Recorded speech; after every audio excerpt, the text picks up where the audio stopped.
March 25ஆம் தேதிக்குரிய அனுதின பரலோக மன்னா.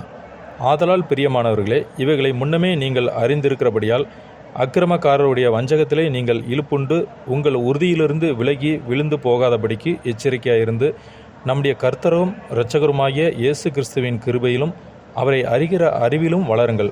2 பேதுரு 3ஆம் அதிகாரம் 17-18 வசனங்கள். வசனத்திற்குரிய விளக்கம்.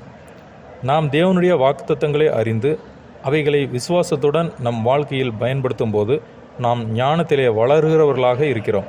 நம் வாழ்க்கையில் இந்த வாக்குத்தத்தங்கள் எவ்விதம் நிறைவேறும் என்றும் இதன் மூலம் நாம் எந்த அளவுக்கு கிருபையிலே வளருகிறோம் என்றும் உணராவிட்டால் ஞானத்திலே நாம் அடுத்து முன்னேற முடியாது.